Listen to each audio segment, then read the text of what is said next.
I'm going to bring out the next, I guess, entertainer or speaker. This is my really good friend. He grew up in the old city of Jerusalem. He, in my opinion, he's a Talmid Chacham. He's a big Torah scholar. He doesn't like to admit it, and he specializes in, I guess, Tanakh and Jewish history. And he's going to tell us a little bit about, I guess, Shiloh and the Torah, the Parasha. What is the connection of this place? What is this place?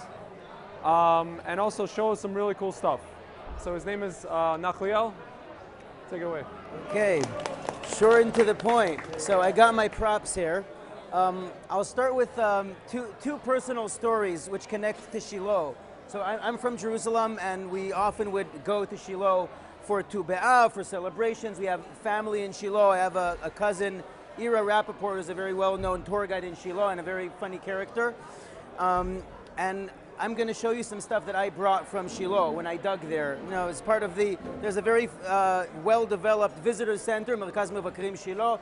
Movies, multimedia, actors, lots of stuff to do. If you got kids, you're looking for something to do, go to Shiloh.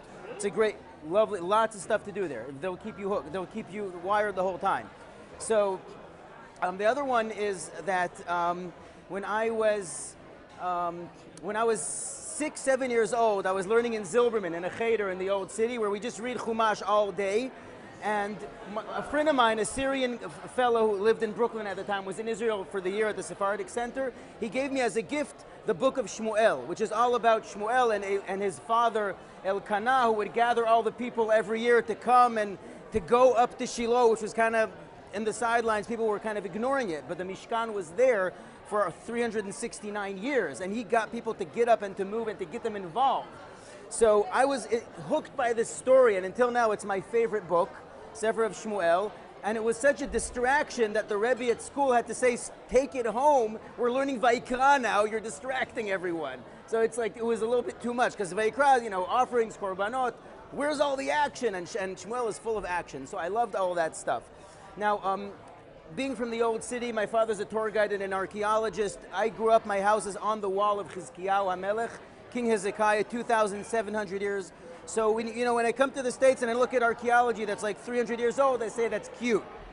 You know, so I love how things connect and to bring these things to life. And lately I've had the privilege to be able to share these ideas and stories in museums.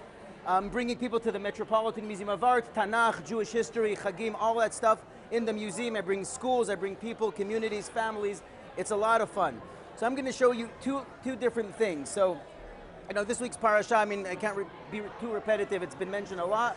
We talk about the Trumat HaMishkan, building the Mishkan. Mishkan was in Shiloh. A story that I like to tell through 2 bottles of wine from Shiloh, and I do this often. I'm lucky to have bottles that were freshly opened.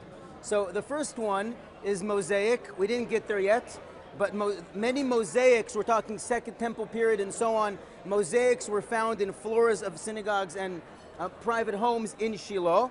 And I have with me here 2 mosaics, 2 pieces of mosaic that I dug up in Shiloh. We're talking Second Temple, but we also have some earlier stuff. So mosaics from Shiloh. Yeah, of course. Make sure they come back. This is not Chamesh Avanim.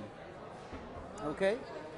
So the stones themselves come from houses. Mosaics started being used in floors of houses and synagogues in the Roman/Byzantine period. So we're talking 1500 to 2000 years. It's relatively new, yeah.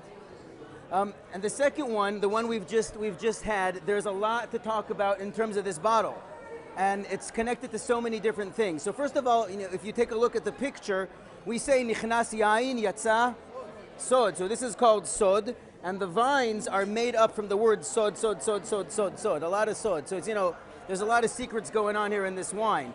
Now it's a picture of the Mishkan, and in this picture of the Mishkan, you see the Seir HaMishtaleach. You see the scapegoat, where we talk about the scapegoat coming out from the Mishkan and going out to be pushed off the cliff. So that's a story that you have. Now, in addition to that, is the winery's symbol is a shol, is a bull. What does a bull have to do with Shiloh?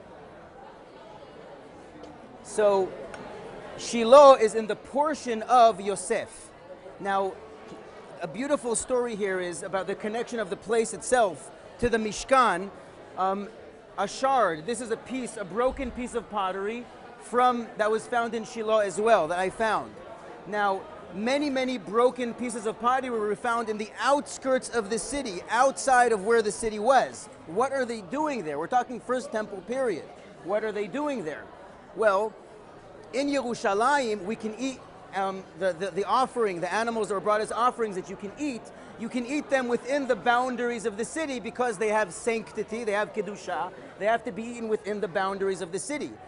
But in the Mishkan of Shiloh, there were no boundaries. The boundary of where you can eat food with sanctity is as far as you can see. Why as far as you can see?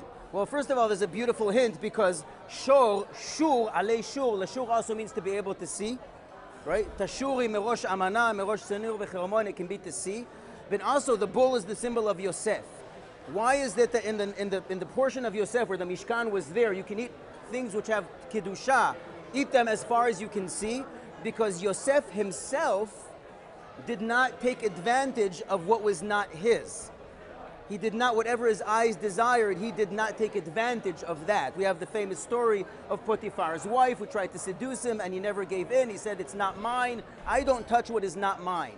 So therefore the rabbis say, a person who did not enjoy what he saw that would not belong to him, you can eat sanctity there for as far as you can see. Bechol haro'eh. So as far out of the city, now you finish eating something out of a clay vessel, you can't use it for anything else, you can't clean it, you can't purify it, you break it. You break it, so once it's kind of like Jimmy Hendrix, he plays on the guitar and then he breaks it, because ma'alin b'kodesh ve'en moridin. Once Jimi Hendrix played a guitar, it can't get any higher, you know? So you break it. So that's an idea. Now, in and of itself, Shiloh ended up kind of falling to the sidelines, and when Jeremiah comes and warns the people about the pending doom, about Nebuchadnezzar, about Babylon rising, he says, if you guys don't fix what you do, I will destroy this place like I destroyed Shiloh, which is kind of strange. We never hear of Shiloh being destroyed, like Eli dies, the ark goes into exile, comes back, it kind of falls into the sideline. But it's an icon of something which was a place which was destroyed. Now, I'm going to fast forward to the destruction of the second temple. Underneath my house, we expanded our basement, our miklat, which is a bomb shelter, but it's really like a storage place. And in our miklat, when we expanded, we found some ashes from when the Romans destroyed Jerusalem.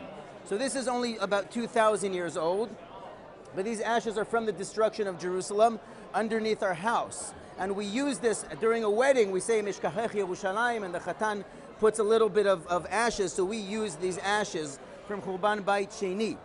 And what's beautiful here, to tie it all together, is that we are celebrating wine from these regions which have suffered destruction and have been abandoned for so many years, and we're coming back and celebrating the rebuilding, the rejuvenation through wine and blessing. So as Rabbi Shachor said, he discussed, En lecha ketz megule mizeh. If you want to see the coming of redemption, of Geulah, if Eretz Yisrael is giving its fruits and developing and all this product is coming out, En lecha ketz megule mizeh. That is the most revealed expression of the land coming to life, out of the love of the land, the love to the people, and Geulah. So in this time where we talk about La Yehudim Ata Orah v'Simcha v'Sason v'Ikar, Ken Tielanu, may we rejoice in Geulah Shlema. Thank you very much. Amen.